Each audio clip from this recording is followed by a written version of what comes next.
Okay, so the question is, why is it so hard with the eyes closed? I love that question because, well, if you think about it, because remember in the very beginning, I talked about how we use, the information we use to keep our balance comes from our eyes, our vestibular system, and our proprioceptive system that comes from our muscles and our joints and our ligaments. So if something is impaired in one of those, if you take one of those systems away, then you have to depend on the other two systems to tell your brain, to tell your body what to do. So that just tells me that if it's so hard with the eyes closed, that you're relying on the visual system more than you should to do the task or to have that body awareness. So, does that make sense? I am a visual person, but just keep trying. Yeah, you just have to. Just retrain. Yep. This muscle. And remember, you want to simplify it enough to where you can feel some success with the eyes closed, but it feels like a challenge before if you go to something that is impossible for you with the eyes closed, then it's too hard. You have to find that threshold, remember? Mm-hmm. Where we can go over that again together if you want to kind of readjust to where you should be training from. Because if you're trying to train with the eyes closed in something that is not possible, then it's hard for your body to learn.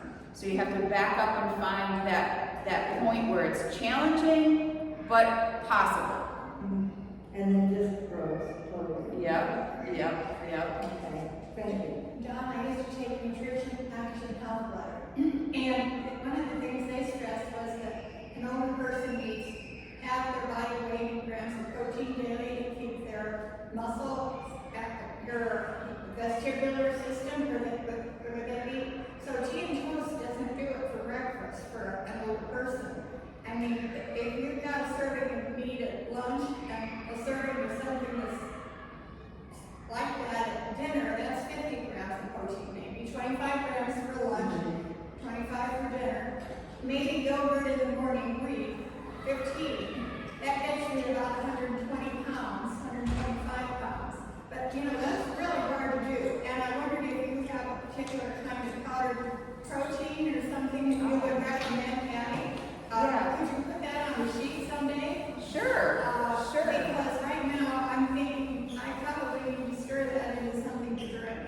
So tell me again what their recommendation was. Half your body weight in grams of protein for older people. Half your body weight in grams. Okay, so say So 3 pieces for a day? In a A day, okay. Yeah, and so a serving would be 3-4 ounces would be 25 usually. Mm-hmm. I mean, you also have to think calories too. Yes. So, and you got the same for dinner. I mean, it has to be intentional or you don't get that. Yes, for sure. I would for sure support that, and I mean, I for myself, I get more than that. So, but that's a good thing to be more conscious of.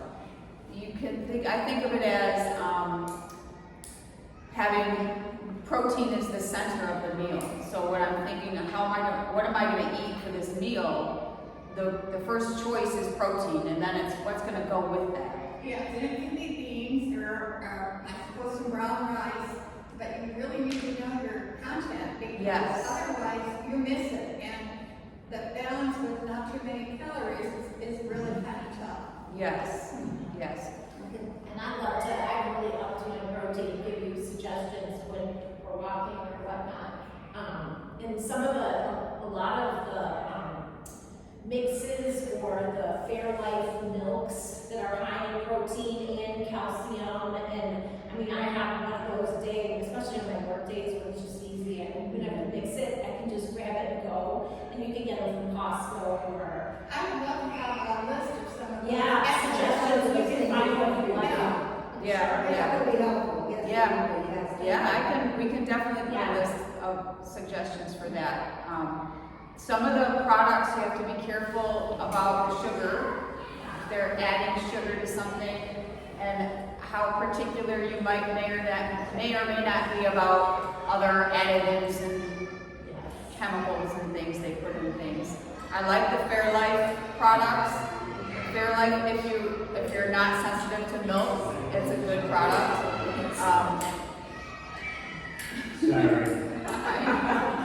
She almost I can't knew class you'd be here. without you here. I knew you'd be here. No, but I just got all my exercise. So yes, there's one, the protein powder that I've been using lately is called Truvani. It's a plant-based one. It's spelled Truvani. It's kind of expensive, but you know, I'm worth it. You're not cheap. No, good protein powders are not cheap. Because I wanted to get away a little bit, because I have so much dairy with my cottage cheese. I eat a lot. Greek yogurt, I eat a lot. I use the Fairlife products, eggs. I eat a lot of dairy. So Which Greek yogurt do you like? I like the Faggi the best. It's also the most expensive. So there's Costco does those 15-gram protein, because sometimes for me, that's my lunch. If I'm lucky, I have time to put flaxseed or something in it. So, like Kroger and everywhere has the higher, and they're probably more on the expensive side. That's why I get 15 grams in the case at Costco, because I eat one a day. You mean the little serving ones? Yeah. Oh, yeah, no, I go with the big tubs. I know, but I'm not taking that to the hospital. So actually, what I do with my yogurt is I have little mason jars, and I get 5 mason jars, and I put a cup of my Faggi.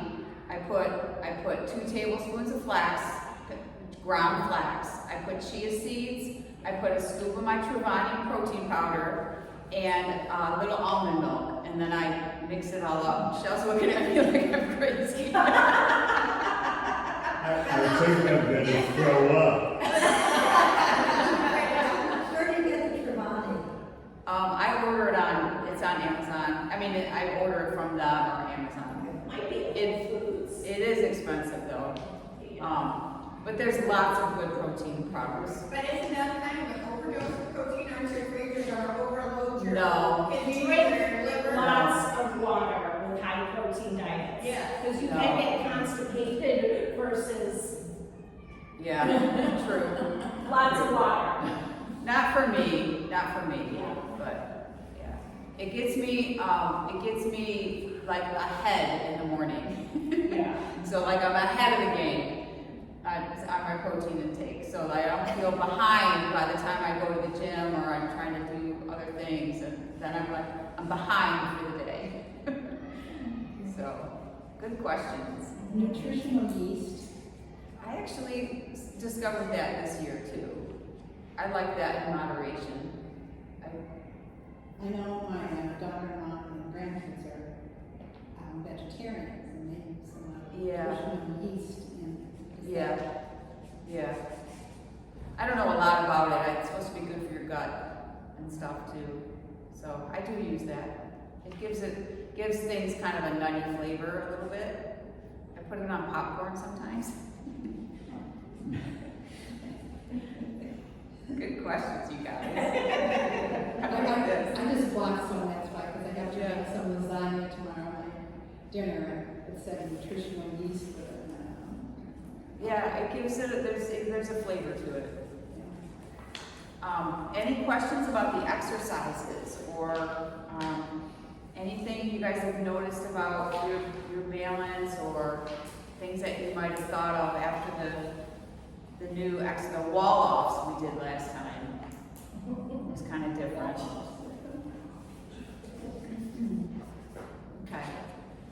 Well, today's topic that I was going to talk about is posture. So, how posture relates to balance and why it's so important. So the reason that posture relates to balance is because what we talked about last week was how to maintain our balance, we have to keep our center of gravity in our base of support. And when our center of gravity leaves our base of support, we need to move our base of support. So if our center of gravity is not in the base of support, then we change the base of support to keep it there. So when we have posture changes that wants to pull our center of gravity away from our base of support, it makes it harder to maintain our balance. So the ideal way, the ideal posture to have the easiest time in balance is to have a good aligned posture. So what is an aligned posture?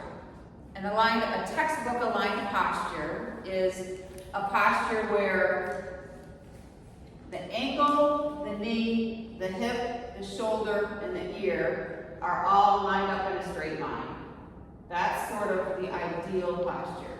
Then your center of gravity is centered from front to back. Then there's also from right to left. You want your ideal alignment to be that half of you is on one side, half of you is on the other side, so that you're not, more of your trunk or more of your hips or pelvis is one side or the other. Any of those deviations is going to make a little bit extra challenge to balance. And the other part of posture is the other reasons that posture, knowing how to address your posture, it makes it easier to exercise in general. It puts less stress on your joints and your bones overall. You feel better, you can breathe better, you have more confidence. People, when you get stuck like this, it doesn't feel confident, right? If you can bring your shoulders back and your chest up, and you can inhale more oxygen, you feel more confident. So all of those reasons are reasons to be able to address your posture. So the exercises on the handouts today are all simple exercises that we're going to talk about, that we're going to do together, that are addressing posture. And the functional test today is kind of another sort of a series of walking test things that are in the bigger handout. So we're going to do our lap. We're going to come back in the room, and I'm going to start taking you through the exercises, and Katie's going to take you 2 or 3 by into the hallway and do the testing sequence. And then by the end of today, you'll understand how to do some of these posture exercises. Okay? All right, so let's do our lap, and we'll come back in and start our exercise.